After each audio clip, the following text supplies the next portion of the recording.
Hey Waffle Gang, I do hope you are well. My name is Mark and today we're checking out some more relationship stories, and if you do love a Reddit story, why not consider hitting that like, that subscribe, maybe that notification bell too, and you must get so sick of me saying that. So I'm sorry. And let's crack on with today's first story. Much love, guys. And today's first story comes from PM Me Random Tips, who says, "Am I the arsehole for not paying for not giving up to my brother's tantrums?" Posted in my side account because I know for a fact sister-in-law reads stuff on this sub. I, female 29, recently bought a house and a brand new car. I will admit I probably splurge on my house more than I should, but growing up very poor, it has always been a dream of mine to live in a nice house. I worked really hard to be where I am. So much so I undergo countless breakups because I always choose career over boys. My brother, male 25, is currently jobless. He works as a tourist guide before and can barely make ends meet. He has 5 kids now and counting, as his wife announced pregnancy recently. He messaged me on Facebook that there is something he wants to talk about, and I thought he wants to name me godmother to his incoming baby. I said sure and invited him to the house to get his approval about some things I modified for our parents. I gave him a tour and he admired my house greatly, saying things like how excited he is to bring the kids to my house. I did not mind anything about it as I thought he meant a visit, which I'm more than happy to host them for. Imagine my surprise when he finally sat me down and finally revealed what he wants to talk about. He wants me to give him my house. I clarified whether he meant this house or the other house I bought for my parents, which I still lived in. Still has modifications ongoing with my dream house. He said the house is big enough for his family and I can go visit them anytime I like. He even offered that if I really wanted to live there, I can go move into the maid's room and modify it for my personal use. I was shocked and I cannot speak as he thanked me over and over for the house.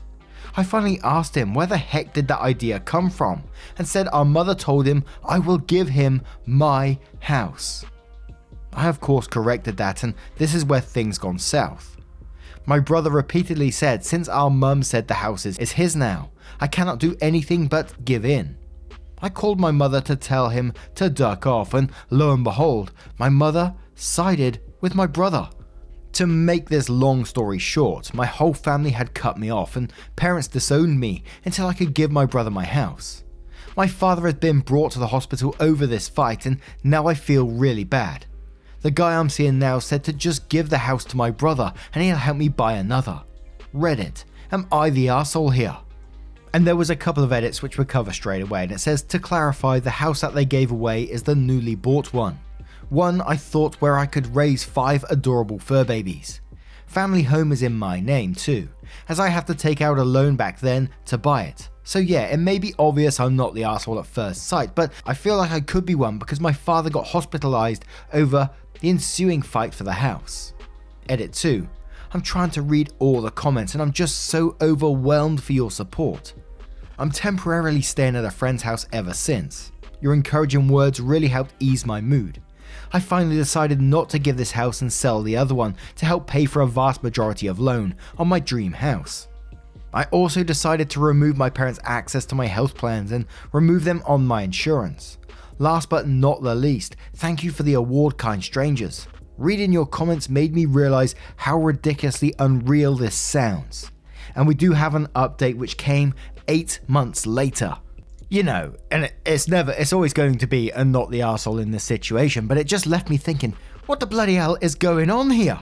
Imagine like the brother in this situation turning up to your sister's house, you walk in and you're thinking, looking around thinking, yeah, this'll do, this is a nice drum, I'll take it, thanks sis, you can move into the maid's room.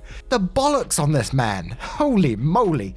And again, what is going on with the family? What is going on with the parents? They cut OP off, parents disowned OP until they give up the house, and you're feeling guilty because your father ended up in hospital over this fight. And as I can probably understand, regardless of the situation, you still feel concern for your father, but you are not at fault in any way, shape or form in this situation.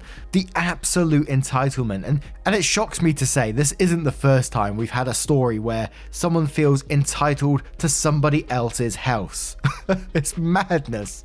But Nervous Tomato says not the arsehole, of course, but what the actual hell is going on here? The entitlement of your brother to expect that you will give him your house, and the nerve of your parents expecting that you would indeed do this. Actually, if your parents want to provide for your brother, they can invite him to live in the house you bought for them, and they can live in the maid's room. Your family is toxic, OP, and if that's how they see you, as a bank, then cutting you off is a good thing for you. Blue Cardinal says, is this a joke? One of the clearest not the arseholes I've ever seen. You already gave your parents one house and they took it upon themselves to give your home away as well. OP replied to that saying, thanks. I feel really awful though, as I mentioned. My father has been brought to the hospital over this. I feel really guilty because if I had not fought my brother and mother, he would have been probably fine. He thinks I should have given my brother the house as he thinks I can afford to buy another for a few years. He has a point, so it eats me up. He doesn't have a point, OP. He doesn't have a point.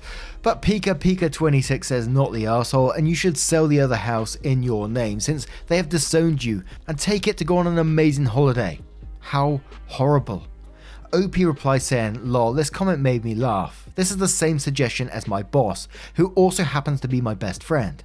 She said I should use the money to treat myself on a nice holiday in Europe, as I had always wanted. Strawberry12 says 5 kids at 25. He doesn't need a house, he needs a box of condoms. Pigalex says not the arsehole, your family is insanely selfish. Do your parents value your brother over you? OP replied saying, he has been kind of a favourite being the younger and smarter when we were kids. I already knew that so. I mean smarter like he has high honours back in high school. I'm the daughter who repeated grade 7 because I'm dumb according to my science teacher. Sliced Nugget says, the fuck? No, not the arsehole. Who the fuck thinks? Lol, ISIS bought a house. It's for me now. And who in the fuck thinks to side with that? Stick to your stance. It's not like it's a chocolate bar for $1. It's a goddamn house. And one more from Ragdoll Seeker who says not the arsehole. Your mum probably thought that since you have already given them a house, you can be pressured to give up another. She did not understand your generosity at all. I would simply lay the guilt trip thick. I thought that when I bought you a house, you would appreciate it. Did you really think that I bought it because I had to? No, I simply wanted to help my parents. Now you guys betray me like this. You thought you could scream at me to take my home. So disappointed. The best thing to do is simply call the other close relatives and tell the story of your side and ask their advice. Once other people begin to take your side, they will step back and apologize. If you do not speak up, they are likely to tell a whole different story to the others. This way, there is no screaming matches. When they try to argue, you can simply act sad, tell above, sigh, and just remove yourself from argument. This will help your guilt about dad's health as well. Anyway, let's move on to that update to find out what happens next. And as mentioned, the update came 8 months later. Hello. So a lot of people have reached out to me since my original post. A lot has happened since then. I'll try to include as much details as I can. So I cut my family off back in December and removed them in all services that will benefit them being connected to me. Since I figured, hey mum, you told me I'm dead to you, then you can get no free house from me anymore. So the reactions from our extended family were just as I expected. Most of the adults sided with my mother. My cousins expressed their support to me. I got uninvited with a family reunion I initially sponsored, and isn't that just the worst? My aunts and uncles had barricaded the gate when I arrived at my granny's house. I won't expand on this anymore because this still hurts until now. My mother has also sued me for selling the first house back in January. It did not reach the higher courts and I won. Public perception of me got worse though. She and my brother took this defeat to twist the sympathy in their favour. They posted on social media about how I am an ungrateful daughter and I owe them for everything I have. They also blame me for my father's death. Yes, he died. I did not even get to attend the funeral because I'm banned. When this happened, I almost gave in and signed the papers to give the house to my brother. I blamed myself and believed my selfishness killed my father. At this point, my boyfriend convinced me to take a break from work and talk to a professional. I did just that, and I'm only just now realizing how ducked up the way they raised me. I can't believe it took internet strangers to realize something is wrong with how they treated me. To be honest, I almost decided not to post an update. It was last month when my therapist suggested I should do it because this is where me breaking off from them started. On the bright side, I saw how my fiance's family really liked me because of this ordeal. I thought they were just being nice, but shit happened and they supported me every step of the way, especially when my partner had to go overseas for a 1-week stay because of his job. They really took care of me and even assured me that I'm worth more than my family thinks I am. The nicest thing I've ever heard in my life came from his mother. Anyway, last July 21st, my father's birthday, Mother reached out to me. She explained to me that she understood she had no right banning me from his funeral, but at the time, all she can think about is how I cut them off from my health plans and it rendered them incapable of supporting my father's hospitalization. I did not realize this and we cried for hours. She said she still blames me though and doesn't think she can forgive me. I think I understand her. My therapist told me that thinking of what ifs is counterproductive, but still, if I could go back in time, I help them with this. My brother won't talk to me. That's fine. The feeling is very much mutual. And I came out of this one feeling like sort of bittersweet in some ways, and I'm happy for OP that, you know, there was no contact with these people for the way that they were treated by their own family for all this time. Absolutely disgusting behaviour. And I was feeling good she'd done that, but so pissed off that her mum is still blaming her for everything. The mum who tried to give away someone else's house, OP's house, to someone else and has the audacity to blame OP for it. But even so, looking at this post as a whole, the whole situation, I find so bizarre the way that they talk about houses like, yeah, you can have a house, I'll take your house off you if that's alright. Well, not even if that's alright, they're just, I'll take your house off you. Like we're talking about like we're talking about Pokemon cards here or something. But now I turn this one to you guys. What do you guys make of this situation? As always, I would love to hear them if you have a moment to share them. And let's move on to another story. And our next story comes from ThinCrab664, who says, am I the arsehole for not talking to my mother-in-law after she insisted my daughter not sign at the dinner table? Ah, holy shit, can I give my verdict now? Anyway, I, 29 female, have a daughter, 6 female, from a previous relationship. Her father has no contact with her, and my husband of 2 years, 30 male, is the closest to a father she has ever known.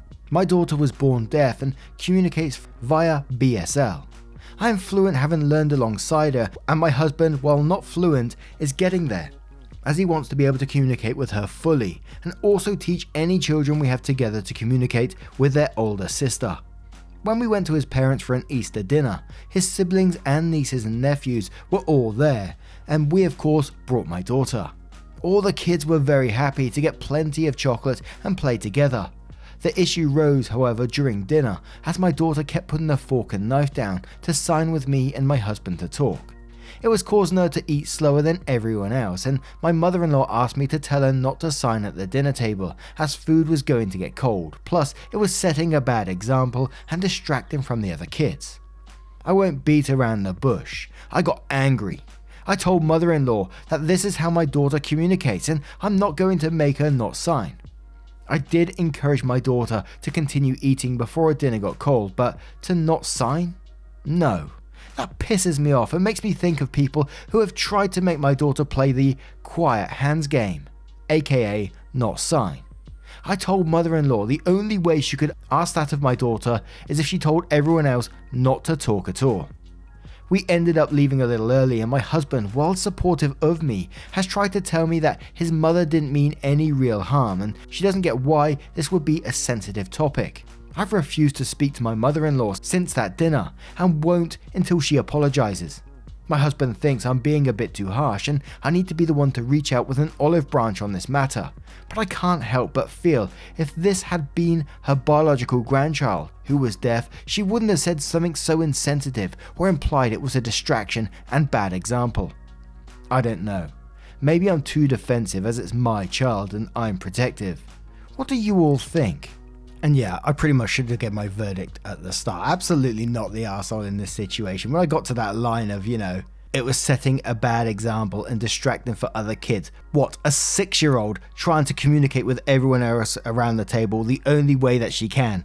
And when we got to that last paragraph where husband says he was supportive but tried to tell you that his mother didn't mean any real harm and she doesn't get why this would be a sensitive topic. Well, surely husband would have explained why this would have been a sensitive topic, and surely then she should be apologizing for it. Not expecting an apology back, an olive branch to come back at her when she was the shitty person in this situation. Absolutely not the arsehole to me. Guinness and Cheddar says not the arsehole if other children are allowed to talk at the table, but mother-in-law expects your daughter to sit without communicating. Your mother-in-law is a massive arsehole. Bendito Pilot says not the arsehole. If she had only said she didn't want your daughter to eat cold food, then I would understand where she was coming from. But to say signing is distracting and a bad example to the other kids is completely wrong and blatant discrimination. You are right to be angry. Cookie says not the arsehole. It's not her fault that she is deaf. She shouldn't not be allowed to sign unless no one else is talking. Also, the quiet hands game is really bad, and people who try and play the quiet hands game is absolutely disgraceful. Edit. Common question. What is that game? Basically, it's a game where people don't use their hands like signing stuff, so people who use their hands to communicate can't do anything. It's a really bad thing to treat kids like this. Edit number 2. I'm glad that this is getting the awareness it needs. Absolutely. Straight after I read this post, I had to go and Google what the quiet hands game is myself. I had never heard of it, and I hope some others here are learning about that as well. That sounds absolutely awful. Photos, beer and teach says not the arsehole. Most people, if they did not understand why it was a sensitive issue, would apologise once it was explained to them. To which Pop Science replies that saying, OP is very much not the arsehole, but I think you've touched on an important point.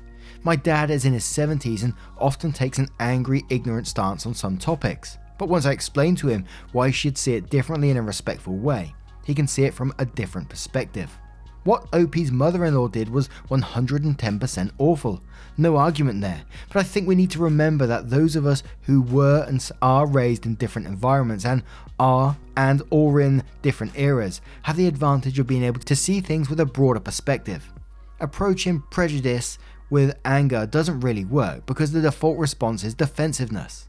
While I don't believe OP should have to explain a perspective to a mother-in-law, I also understand the world isn't a perfect place, so I think perhaps in the spirit of trying to make the relationship more positive for her child, it could be in OP's best interest to raise the topic with mother-in-law, voice her objections to her actions and respectfully explain why it's such a big issue. If, with this new understanding, mother-in-law chooses to reiterate her objections to signing at the table, OP should raise hell and cut contact. But I do think it's worth a shot trying to reason with mother-in-law by explaining why what she did was so wrong.